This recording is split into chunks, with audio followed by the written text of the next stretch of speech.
Мужчина на сиденье 17В выглядел так, будто не спал несколько недель. Его рубашка была помята, ботинки стоптаны, а на плече мирно дремала маленькая девочка, крепко прижимая к себе выцветшего плюшевого зайца.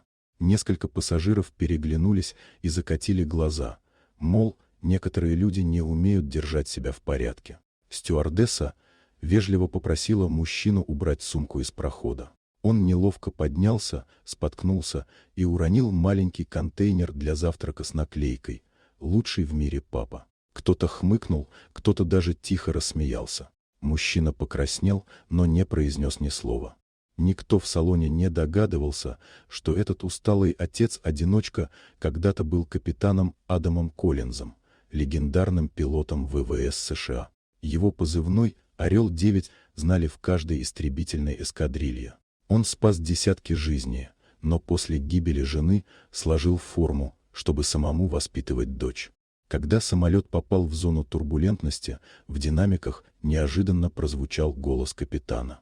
«Дамы и господа, нам необходимо опознать всех военнослужащих на борту. Если вы когда-либо служили, нажмите кнопку вызова». Несколько пассажиров подняли руки. Адам молчал. Тогда пилот уточнил. «Нам нужен бывший офицер военно-воздушных сил. Срочно!»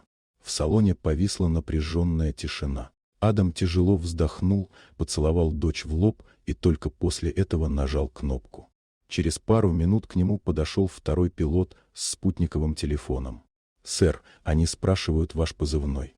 Адам закрыл глаза на миг, затем произнес тихо, но твердо. «Орел-9».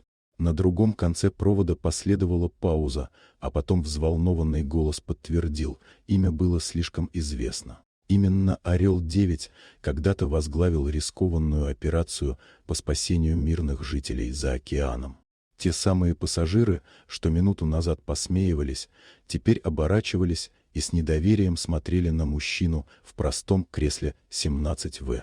И тут раздался грохот двигателей.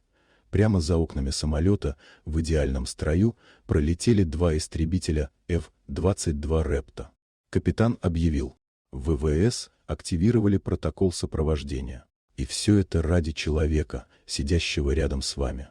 Салон наполнился аплодисментами, кто-то не сдержал слез. Те, кто осуждал его, теперь видели в нем героя, который когда-то защищал их страну и свободу.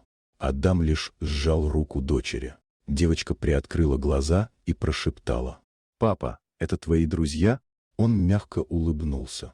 «Да, милая, они охраняют нас, так же, как я всегда буду охранять тебя».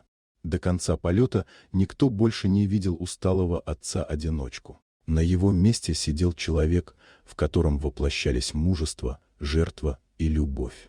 Когда самолет приземлился, каждый пассажир унес с собой простую истину: никогда не стоит недооценивать тихого героя, сидящего рядом.